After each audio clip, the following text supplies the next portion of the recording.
Yes. Good day to you, wherever you are, whatever time of day it is. I just need to read a disclaimer and then I will introduce us all. This video is in no way recommending any medical advice for the individual. This is a general information and by no means is diagnosing or offering treatment to any individual. It's not a medical consultation. So, good morning, everybody. Good morning. I'm going to introduce Donal Collins. Good morning, Donal. Good morning. And Wendy Bard. Good morning, Wendy Bard. Good morning. So we wanted to put this video together to explain our reasons why, how we kind of met, and also why we're doing what we're doing regarding the low carb, high fat ketogenic way of living. So we wanted to ask Donal some questions this morning. Donal is a doctor of 28 years, Donal, isn't it? 28 years as a GP, qualified in 1989. Fantastic. Oh. Right, so my first question for you, Donal, is how did you discover the low carb, high fat way of life? So I think I discovered this through the best way of learning, which is through failure.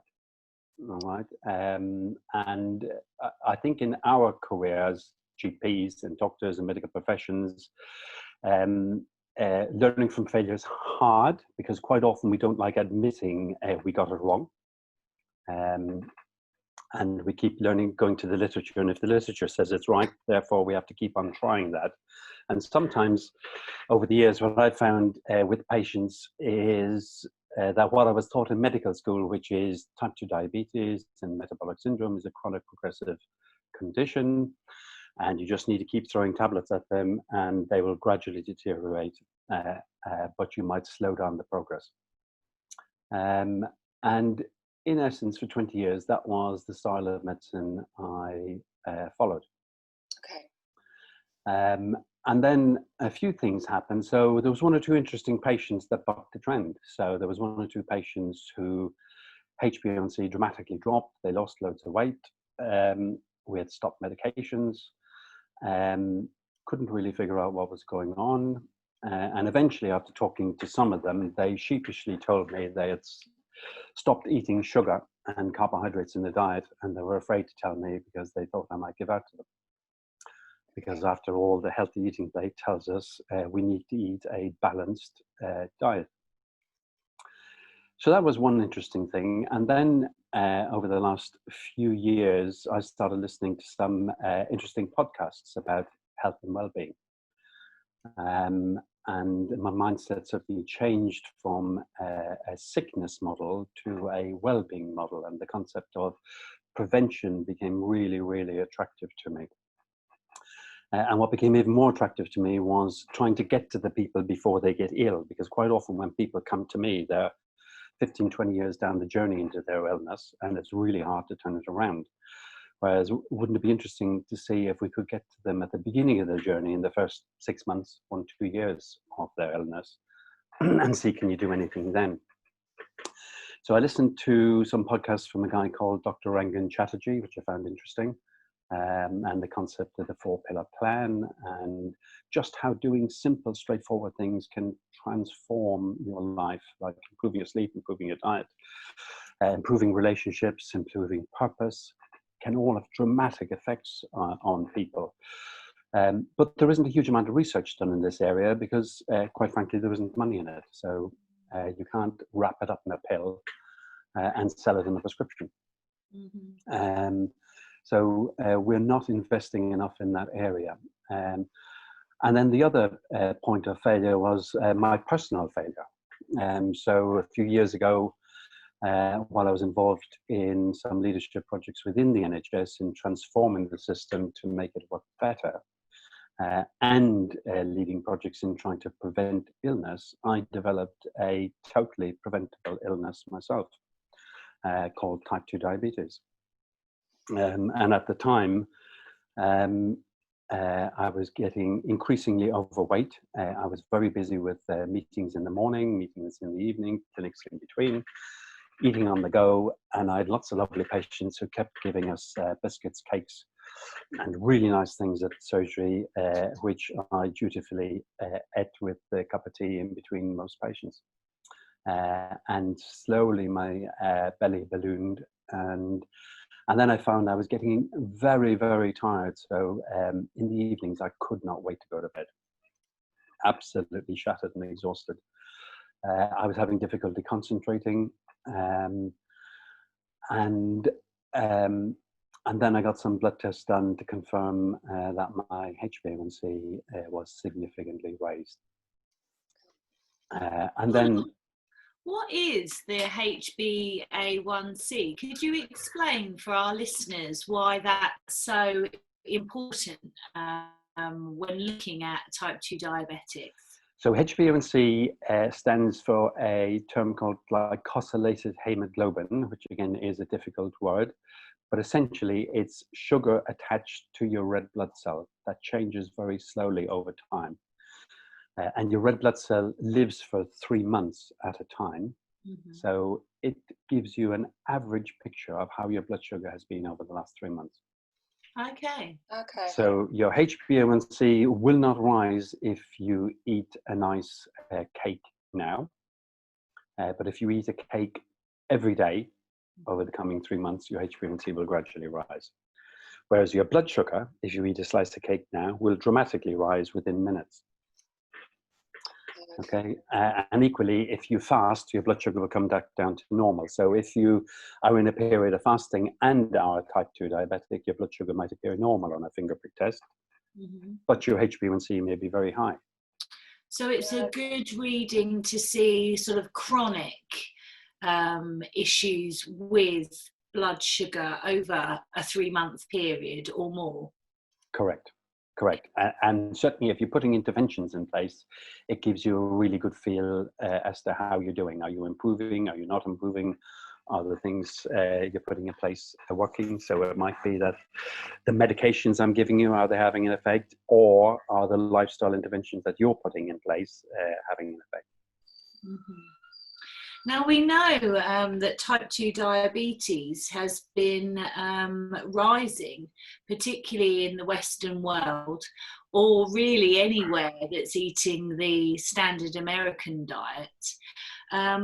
Why is type 2 diabetes so detrimental to health, and why is it so important to work with prevention rather than treating, in your opinion, with medication, insulin, metformin and such? So a few years ago, I was at a lecture with a diabetic specialist, and I think he described diabetes in the best way I've heard, which is type 2 diabetes is an inflammatory disease of blood vessels with a symptom of a high blood sugar. Mm-hmm. All right, so it kind of changes it around from it's only a little bit of sugar in my blood, doc, and it's not that serious as maybe I don't need insulin yet.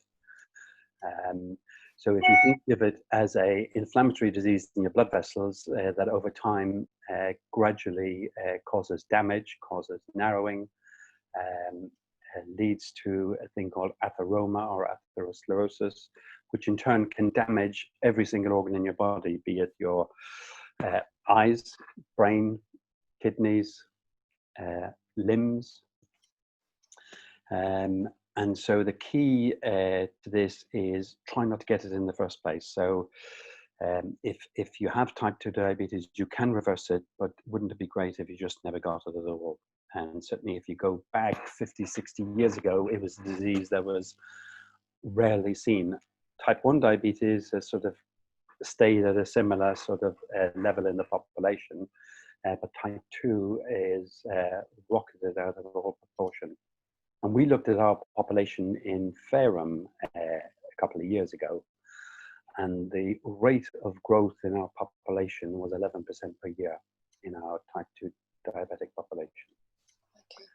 And what does this mean for the NHS, sort of long term? What are the treatment options for people with type 2 diabetes other than medication? Well, the option, what it means for the NHS is it's a bleak future if we don't turn this around.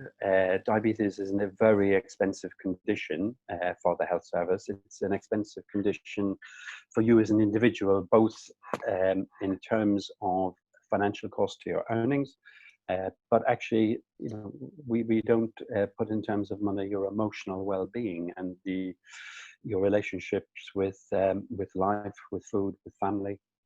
And it has a big impact there as well.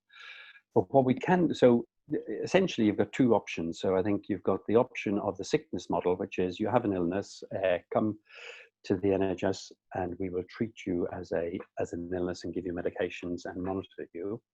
Or we could empower you to take control of your life, to say, if you turn things around, you could actually reduce the illness you have, improve your well-being, and reduce your need for medications.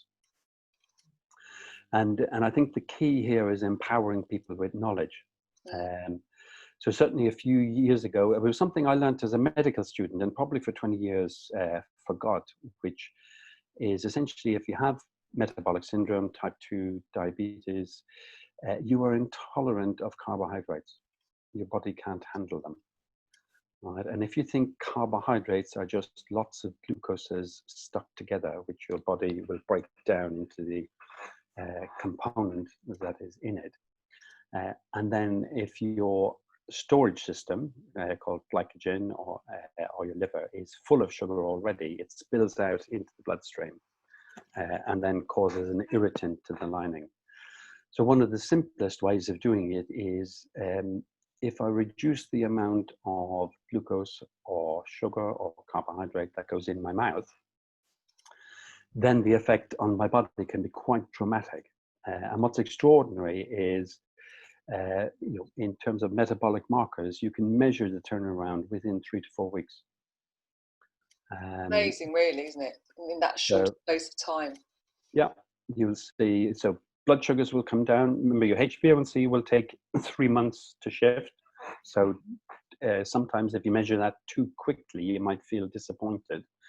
But quite often people have a thing called fatty liver, because when you eat sugar and the glucose goes into your bloodstream, insulin grabs it and tends to push it in places. And the first place it pushes it into is your liver. So when your liver gets, and within your liver, it then turns into fat.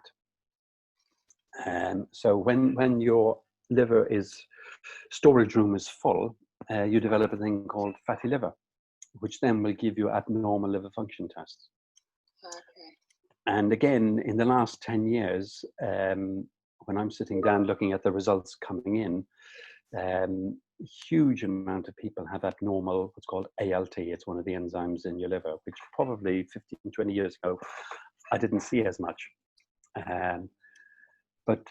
So there's a significant amount of fatty liver disease, which ultimately can cause chronic liver disease, which also is completely reversible. So if you don't mind me putting the spotlight back on you again, Donald, as in your particular journey. So you'd been diagnosed with type 2 diabetes. What then happened for you? So I did the traditional advice, which I'd given to my patients for many, many years, is you're overweight, you've developed type 2 diabetes, you need to